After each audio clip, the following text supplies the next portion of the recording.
Alright guys, so we're about to re-weld this project here. We did it once already, but unfortunately when the owner got a hold of it, it didn't quite fit like he had thought it was gonna. So we'll cut off the piece of pipe that we welded on, and we're actually reducing it now, because what eventually is going to happen, if I can find the other piece that I just cut off. Yeah, there it is. Alright, so basically he needs this pipe to fit into 2 1/4 inch, which this will do now. It didn't before. It was the exact same size as that was what he needed to slip into. So we're going to get this welded up real quick. I'm going to try to set you guys up and show you that process. But that's why, if you're wondering why there's weld on there already, it's because we did it once and ended up being the wrong size. All right, be back. Before we get started, I wanted to show you guys a little bit about the whole TIG welding process in general and how much it actually takes to get done. Now, first off, we're going to be welding stainless steel. Stainless steel, when I weld usually, and this is different for everybody, but I use a 3/32 diameter tungsten. It's actually a 2% lanthanated tungsten. And if you can see, I'll try to get it in the camera, see if it'll focus. I don't know, doesn't want to focus, but anyhow, I tend to grind mine to quite a fine point when I'm doing anything stainless. It just gives you better control of the puddle and you can make the beads look better. But that's what I'm using for tungsten. As far as the cup size goes, you obviously want a ton of argon coverage so that your weld comes out good. And if you can see the size of the cup that I'm using here, this is an M-Furic BBW. It's technically a number 16 cup. It's made of actual Pyrex. But you can see inside there, it's got gas diffusion. It's called a gas lens. Basically, it just showers the entire part with argon and keeps everything under the gas. Now, with something like this, you're supposed to technically back purge it, but because it's such a small project and such a large resonator, I'm not going to go through the trouble of actually back purging something this small that's going to take me 5 minutes to weld. There's nothing downstream of it. There's no turbo or anything downstream of this. This is strictly just in the center of the exhaust. So any sugaring that happens on the inside of it is really not going to cause an issue. And again, like I said, if it was something a little bit bigger, I'd definitely back purge, but for something this quick, we're not even going to bother.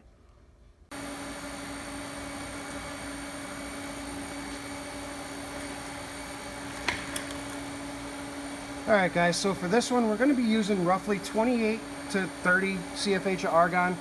Kind of goes in between there. We're using a 40 thousandths 316L filler. We're running about 60 amps. Usually the norm is to do 1 amp per thousandths of an inch that you're welding, and this material is about 60 thousandths, give or take. So we'll try it at 60 amps and see how it welds. We'll adjust it if we need to.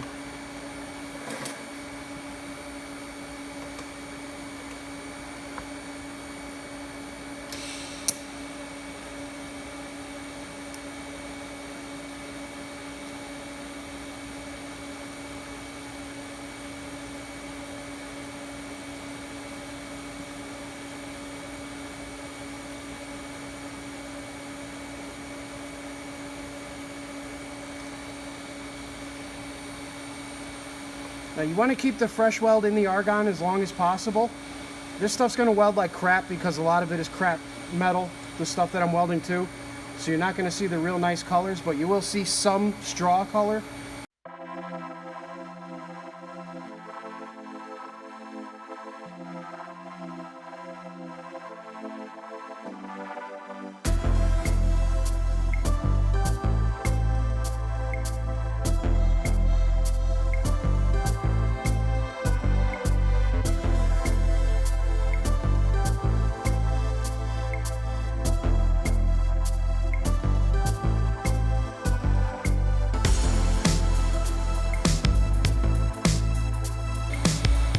This welder is nice because it does have a post-flow option, so I can actually post-flow argon for as long as I need to cool the weld and make colors, or not make colors, or keep it in the argon. It's specifically important when you're doing titanium.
Again, that's actually two dissimilar metals welded together. That's a mild steel insert and stainless steel vibrant piping, but yet you can still get these welds to look pretty good if you've got the right argon coverage, the right grind on your tungsten, and the right amperage to weld at. They come out pretty decent. Alright, that wraps that up. Thanks for watching. Alright guys, so I wanted to touch on something that I had mentioned early on in the video as far as colorization goes of the metal. Now, in industry, any colorization of the metal outside of a light straw color usually is frowned upon. It is a failing weld, it will not pass inspection, all that kind of stuff. So, fortunately, us in the automotive world, people love the coloring, people love the rainbows, and it just overall it looks nice. It looks amazing because you can see these really awesome, colorful welds. However, in, you know, things like NASA and aerospace industry and everything else, it's not a good thing to do. So, we luck out. But anywho, the reason being things color. I won't get too far into it because it's kind of a long subject, but all metals will oxidize when they reach a certain temperature. Stainless steel and titanium happen to be some of the metals that will reach certain colors as they oxidize at certain temperatures.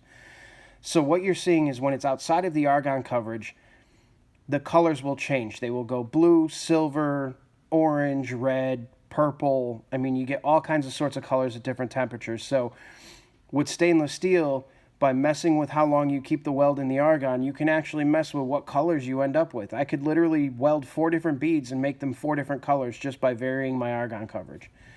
So that's a thing to keep in mind. Titanium, if you're welding titanium, a light straw color is acceptable. People love seeing the crazy colors on titanium. However, if there are crazy colors in your titanium weld, it will crack. So you want to make sure that that weld is always, always, always under argon coverage. You see the cup size that I use, it's huge. When you're doing titanium, just go watch some of Unobtainium Welding's videos. He's an amazing titanium welder. And you'll see what I mean about stuff like that.